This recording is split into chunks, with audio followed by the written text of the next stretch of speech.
I'm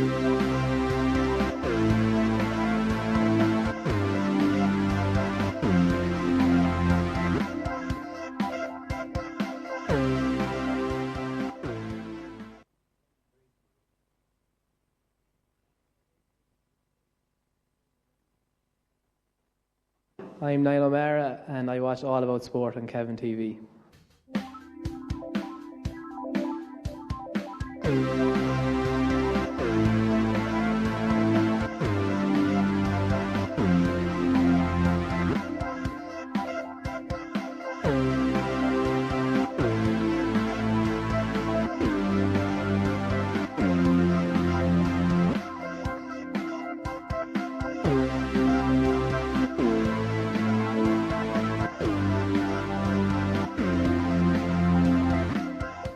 Good evening and welcome to All About Sport, Ireland's first live web TV sports programme, brought to you from Drumlin Media and the Top of the Town studios here in Cavan, viewed by over 2 million people in 220 countries. This evening we have Mountnugent GAA, and they have launched their 2005 calendar, but they also had a commemoration in Crover House at the weekend, and we have a number of members from the club here this evening. So welcome everybody. Thank you, Brian. We'll maybe go to you first, John. You're Vice Chairman. John, the club, great event on Saturday night. We had indeed, Brian.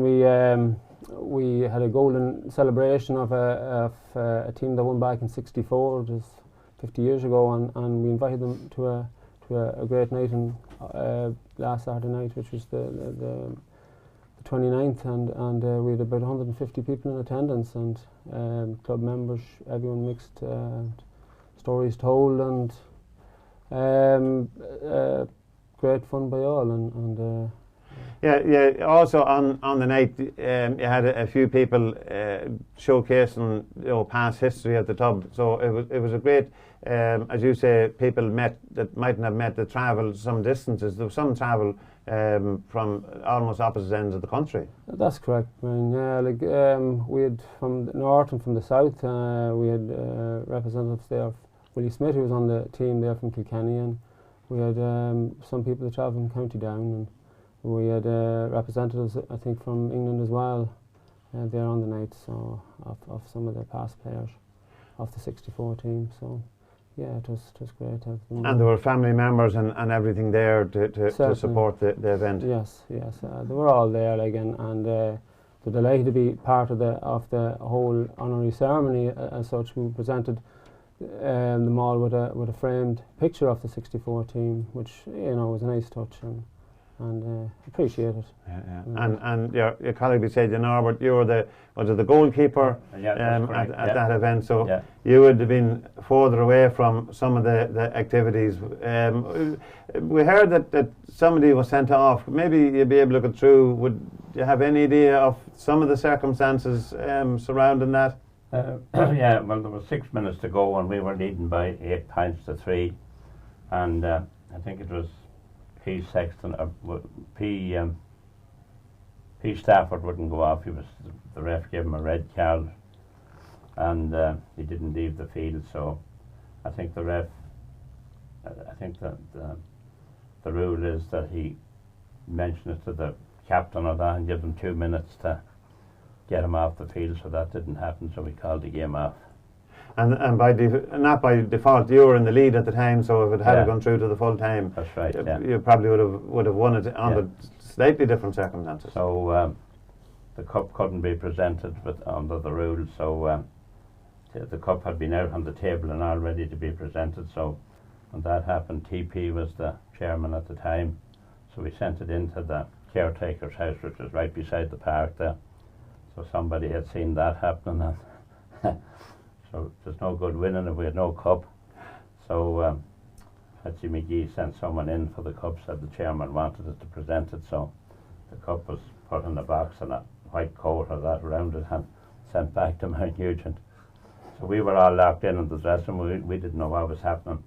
So we were all searched on the way out, but there was no cup. It was already gone. Yeah, but it ultimately the referee's report was in your favour, of course, because the next county board meeting we were awarded that. And that'd be unusual circumstances, because normally people obey the referee.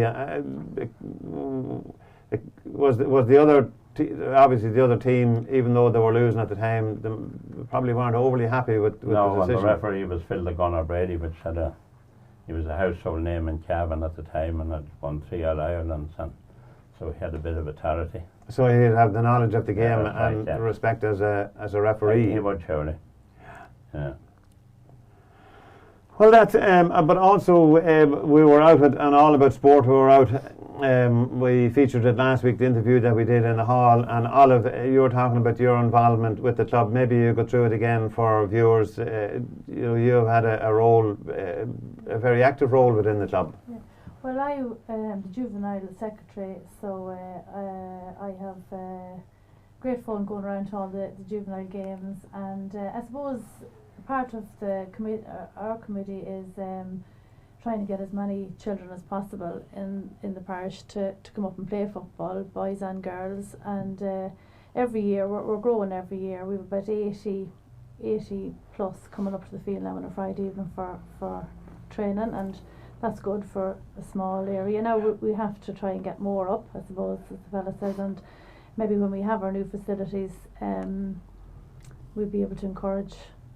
But do you read about it in the papers and you see it on television about children now that I don't like using the word obesity, but people who aren't physically active, they're probably maybe on smartphones or through social media, and they're not taking part in sports. But sport is a very important part, even in health. So would you see that with having a good youth section, that it would encourage members to come to the club, get them physically active, and actually improve their health, even they're not playing seriously competitive sport? There's more a social side. Yeah, well, it is. You can see that every year, that more and more are coming up for the fun and making friends, and for all the whole social side that goes with it, you know. And you do make friends from when you play in the team. Then you make friends from other clubs and as well, and you know, get to know children from all around. But it is. We can see the school will promote it as well, and they will promote the cross country running and encourage children to come up and play football. And Féile also, maybe through the schools or something, isn't it? Is Féile a part of what you might? Well, the children, the ones called the children, do take part in the school competitions every year. The boys' competition is over now, and the girls will take place in the springtime. So we usually take part in that as well. The school will take part in that. Yeah. We are currently coaches. Keith Green. We have coaches that go into the school maybe once a week and take just for Gaelic, take classes out for Gaelic, and we're getting more players that way as well. Yeah, well, we featured both hurling and camogie and football on All About Sport a number of times, and they were stressing at the coaching at school level that it was important to get people. Once you provide the service, people will row in behind it. But if there had to be somebody with a slight interest in the school, so hopefully that you have somebody there that can motivate the children in the school. Yes, but that's what we're hoping, and the teachers are good as well, you know. But there's only so much they can do, you know. And I suppose that to keep everyone happy, you have to have all sports in the school. You know, the swim, they go swimming as well, and they play tag rugby and they do gymnastics. But definitely by having a coach going in every week is a great help to the Gaelic. Yeah. Right. Yeah. And Sean, you have a long history with the club, and we've had you in the studio before, and we've spoken to you about a few other issues, but this is purely football. Maybe you'd recall some of your experiences of dealing with Mountnugent? Yeah, but it's a fantastic club, Mountnugent. I spent my youth playing for them, and when I finished playing, I suppose at the age of 42, it was time to hang them up. I went on to be team manager then, and team manager for a few years, and then selector, and then when we opened our pitch in '96, Norbert was chairman there. He done fantastic work. And in '87, Norbert stood down as chairman, and he went on to be chairman then. He was there for 10 years. And fantastic club to be involved in. The GAA is a great family because it's keeping our youth together, and it never lost its status over the years since it was formed. You know, it really come through 2 world wars, a rising and a civil war in our own country. It never was divided, and that's why it's such a strong today. Like, but one of the bases for the clubs is the parish type of thing, and where you have 40 clubs in the county. Like the area that you're from, there's great rivalry because there's some very famous clubs in the area, and whenever they be playing against each other, like not say the skin and hair flies, but there's great rivalry and camaraderie during the game. But then when it's over, but we say during the games you must have great battles with some of the local clubs. All down through the years there was great battles, and you see some of it there on our calendar. And because half of our parishes in Meath, I suppose, are counted down in the lower end of Cavan as these Meath, whatever you call it, you know, coming down here to walk on. So that gives it an added spice too, like, you know, that there is that bit of rivalry. Yeah, and the Meath colours too. So you could play for both counties. Well, we could. If we're ready, if we fed that way, yeah. Yeah, and one of our, when you talked about different involvements with different clubs, we have a gentleman who was at the event in Crover House, your Golden Celebrations. Eamon, you're actually a storyteller, and you have featured quite a bit. I've noticed you on some events that I've been at in the Lavey Inn, and you tell some very appropriate stories. So, and the one that you told in Crover House, it was relevant to football over a long period of time. So maybe if you have an opportunity, we'll give you the floor and you recall it for some of our viewers. Oh, certainly I will. I don't mind doing that now. So whenever we have a camera over here, and just away you go. It was in Croke Park, Dublin. I was on the Hogan stand to watch the semi-final of the football show so grand. John Maughan and his banner men served up some glorious play, but they failed to conquer Dublin, who went on to win the day. And as the crowd in thousands filed out onto the street, I saw an old grey-haired man remaining in his seat. And as I passed beside him, I could see to my surprise that as he gazed around the park, the tears dwelled in his eyes. I sat down right beside him and I asked if he was well. The old man shrugged his shoulders and then began to tell how memories come flooding back when I see such great displays. I picture many former stars who excelled in other days. For more than 50 golden years I have gone to many games. I remember famous matches and the legendary names. I thank the Lord that spared me and kept me in his care to see this semi-final between the Dublin men and Clare. I was here in the 40s when Roscommon, bold and true, were led by Jimmy Murray in their saffron and their blue. They played the mighty kingdom and they matched them man for man. I remember Geg O'Connor, Paddy Bawn and Joe Cahan. I was here in 1945 when the Cork men came and won with Jack Lynch and Wishy Murphy, Jimmy Cronin and Eamon Young.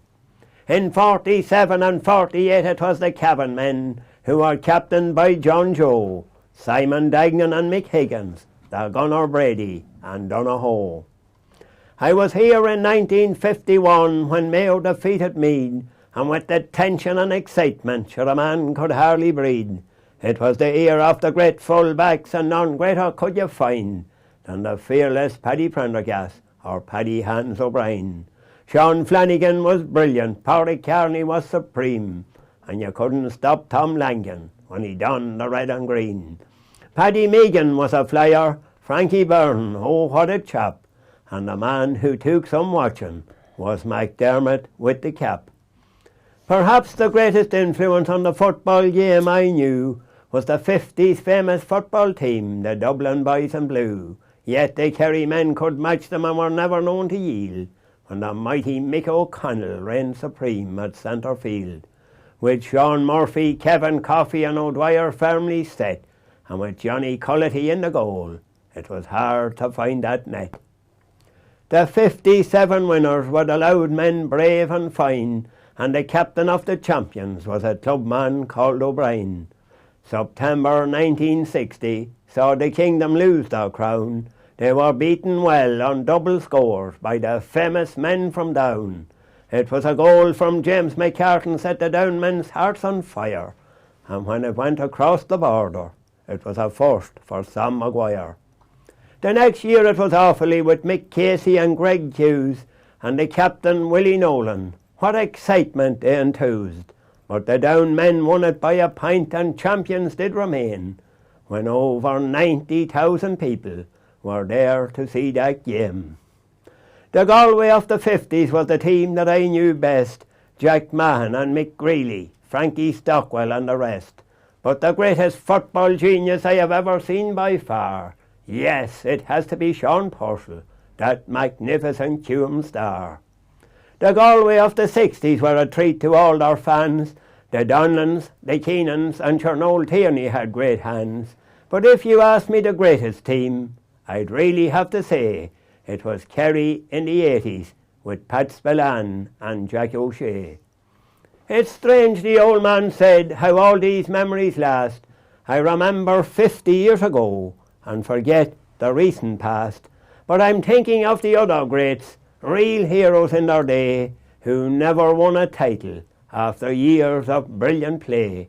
Men like Cavan's Jim MacDonald, P.T. Tracy from Fermanagh, Kevin Armstrong from Antrim, Eddie Devlin from Tyrone, that stalwart Frank McGuigan, and the brilliant Iggy Jones, Bill Goodison from Wexford, Bill McCurry from Armagh, and the fair-haired Willie Casey from the town of Ballina. Roscommon had O'Malley, what a credit to the game, and then came Dermot Early, another famous name. Sligo had their heroes in Mickey Cairns and Nace O'Dowd, and in Wicklow Jerry O'Reilly and Jim Rogers did them proud. I remember Andy Phillips who never dropped the ball, and the mighty Neely Gallagher, the pride of Donegal. Bill Delaney and his brothers were Laois men of renown, and that wonder by Tommy Murphy from old Greg Cullen town. I remember famous Lily Whites, Pa Conley and Tom Carew. I remember Ollie Crinigan, he was a good one too. Cavan's Charlie Gallagher and Mick Carley from Westmead, who with Nudie Hughes from Monaghan had power, skill and speed. And let's not forget the Leitrim men and that stalwart Cathal Flynn, and sure the likes of Packy McGarty we may never see again. Longford's Brendan Barden and Derry's Jim McKeever were men who knew no fear. They never got a hand on Sam, though they starred for many a year. The crowd had now departed and we both got up to go. The old man took me by the hand and he says, I'm sure you know, there's one I haven't mentioned yet, he's the greatest of the Gael. No words can do him justice, superlatives all fail. His majestic contribution to the games we love so dear, since August 1938, we acknowledge and revere. He brought the atmosphere into our homes. His talents were so rare. He's that great, great commentator, our beloved Micheál O'Hare.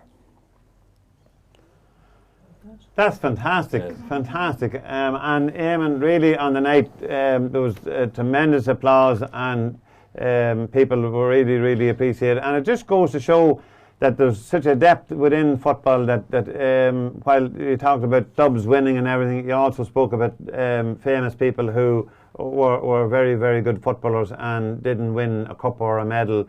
Maybe we'll go to you, John, because within the club or within the county, with 40 clubs, not everyone can win the senior championship or the junior or intermediate championship. But taking part is a very important thing, but it's building up to it. So would you find that your role in trying to motivate the club getting towards a final or preparing for it or heading into a championship or a league, is that a sort of a starting point for a club? I suppose, Brian, it is, you know, you start out your season with the best intention.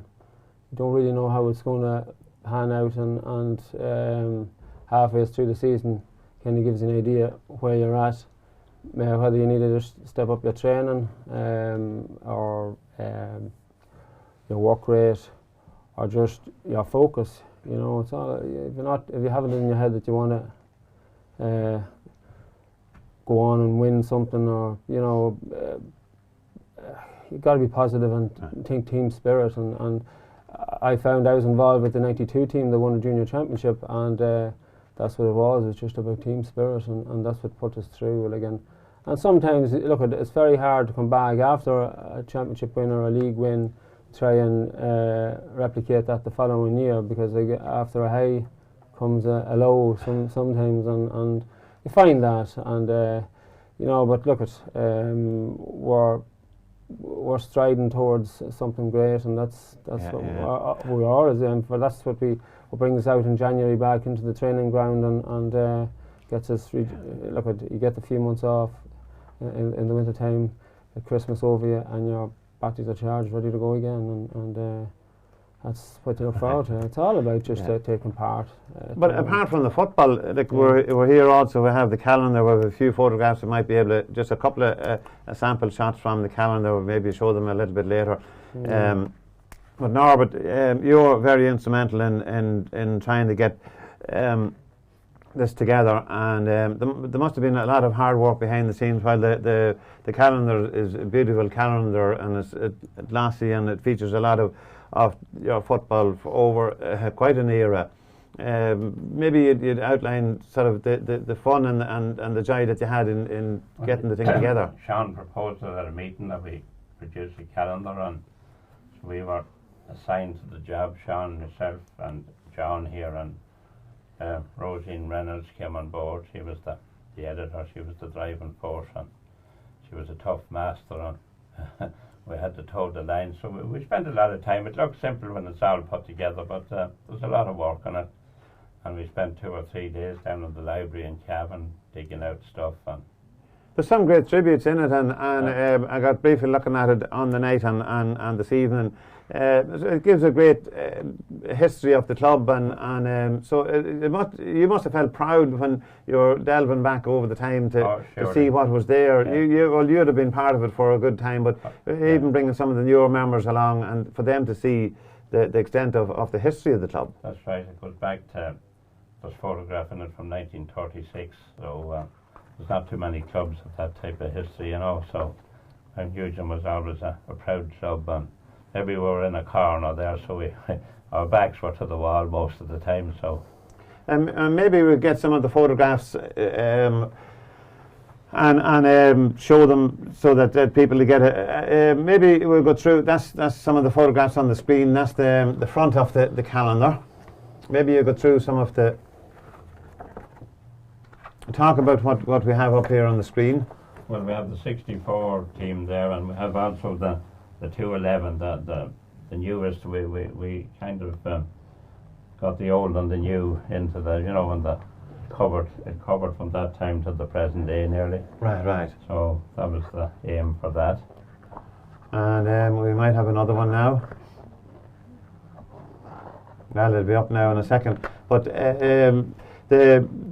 here we are now. That's the team again. The 64 team. The one on the bottom corner is the controversy when the cup wouldn't be presented. I see some of them there arguing with TP. Oh, that's the referee. No, TP was the county chairman. Yeah. So that was part of that. We got those in the Anglo-Celt. So.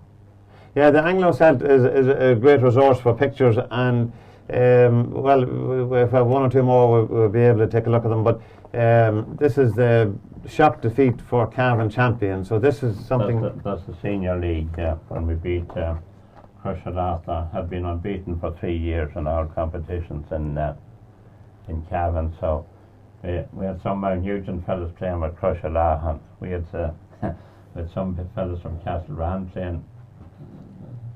playing with Mountnugent. So it was a kind of a my own brother played with Crushala. He was full forward that day, and I was in the goals from Mountnugent. So we beat them. So that was a bit of a. Our house was a bit divided. My father was involved with Mountnugent, and my mother was Crushala. So. But you won, and you went on the celebration. That's so. right. Yeah. Yeah. Which is fun. That was it. So it was tough. Yeah, so also on the night we had with a few other people involved, and a person that has helped us out on All About Sports in the past is Sean McMahon, and Sean of course works for the Celt and had a nice piece to a commentary on fictitious commentary on some of the events. So it went down very well. Yeah, maybe we'll have that in a second or so. Yeah. But say on the night, there must have been on the preparation. You had a number of people who received awards, and you had the actual photograph of the team printed and presented to team members. So that was a great great gesture to club members. Oh, it was surely, yeah. Something they'll have for the rest of their lives, like so. It was very nice. And maybe Sean, what you said, what sort of work did you went to the library and maybe you got through some of the, would there have been photographs or stuff there that you wouldn't have seen before that once you come across you God, I didn't realise this the club was involved in this. We didn't realise we were in so many rows, but anyway, we were back looking at the old cells. But it was a great challenge now, and everyone stood up to the mark and getting the calendar together, and it's going to be a great promotion for our club, and it'll hopefully give the youth of the day a bit of a rise up to see what this team in '64. Not only did they win the junior championship, but 2 years before that, or 3 years before that, they formed the club, which was out of existence for a few years, in the 50s. And they were a body of men that come together that time, so it's a bit of history there too to that team. And John, maybe you'd let people know where the calendar's available from, what way you're distributing it. Well, we're distributing the calendar at the moment. Well, look, it can be got at local level through the club, the local shop in Mountnugent, Smith's shop there. But out to the people out there, we're going to send it out on Facebook. You'll get all the details on our Facebook page, and we are in the process of putting a web site together, so that should be in place by the end of the month before. And of course, the funds for that it's to do development in and around the pitch. Maybe you go through some of the facilities that you're going to provide with the funding from some of the fundraisers you're doing. Yeah, well, so look, we all came together during the summer, and we kind of done a bucket list on what we really wanted in the club and how we were going to go about developing it.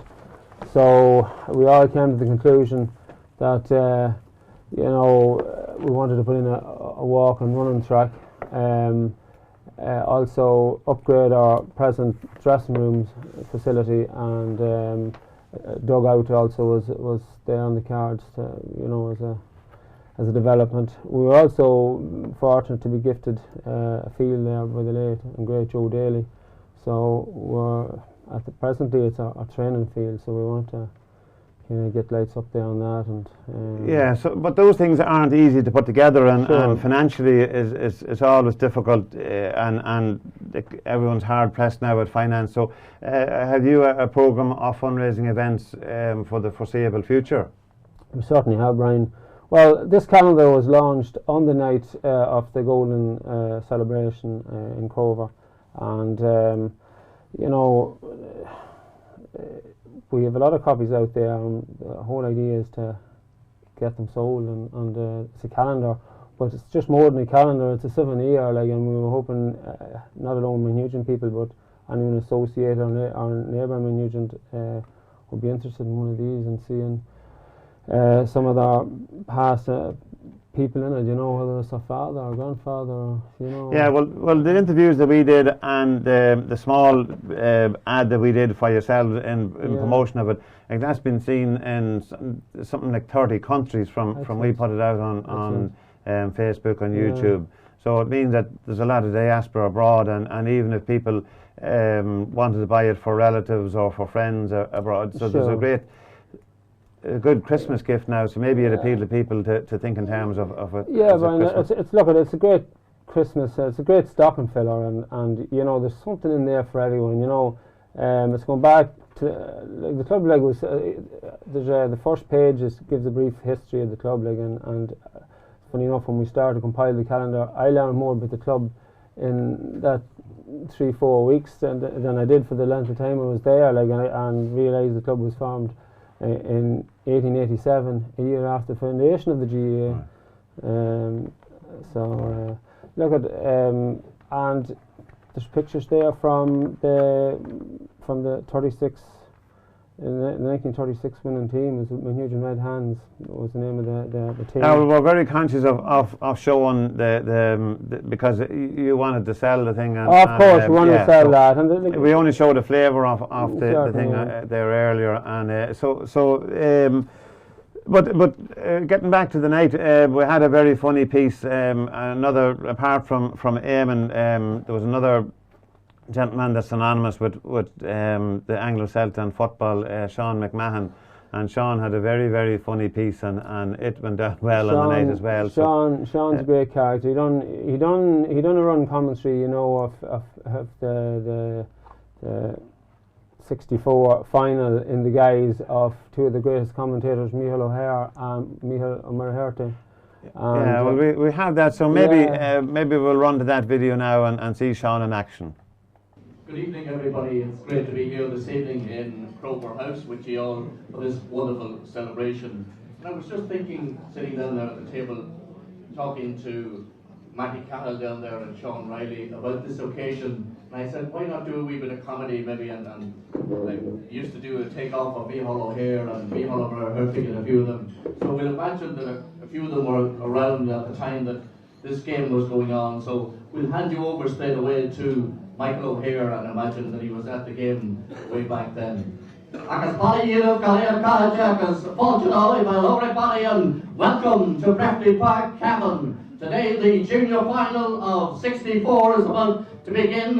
The players that we'll be looking forward to, the big occasion today, of course, is Matty Cahill, who got 3 points in the game up to now in frees, and ones that were kicked over from all angles from frees. And of course Matty worked in London for years and carried slates on his head, 37 of them, and 37 tiles on his head. He balanced them on his head, and he could balance the ball out to the centre of the field as well, full forward, full back and half back. And a great occasion. Micheál O'Maraherty is here beside me. You're very welcome. The ball is about to be thrown in. It's a great day in Breffney Park. There's a sprinkler on the far side of the field, but she hasn't made any appearance at the moment. She's expected out any moment on the far side of the field. Norbert Hanley grabs the ball in the goal for Mountnugent. What a fielder he is. Comes out to the 14-yard line, kicks it out towards the centre of the field. Jim Riley gets it across to Austin. Daly looking down the field. He kicks it left-footed, but it goes to the right. The man grabbing it inside us, John Brady, gets it back down towards Matty Cahill. Matty is fouled. That's Sean in action now, and it's only part of the thing, but the event was recorded on the night and possibly a DVD created out of it, which will further enhance your fundraising. Unfortunately, time is against us now, and we're practically over time, but it's been a great to be able to be associated with Mountnugent and to see the history and folklore that's associated with it, and have you both here and talking to you out in Mountnugent. So thanks very much for coming in. Thank you, Brian. Thanks very much for having us. And we look forward to following you and the developments and all that's happening with the club. So, for John, Norbert, Olive, Sean, and Eamon, thanks very much. And that's it from All About Sport. We'll see you again next week. We hope to have a compilation of all our sports during the year, both next week and the following week, leading up to Christmas. So we'll be on at the same time next week, 7 o'clock. So that's it from All About Sport. Good night. Thank you.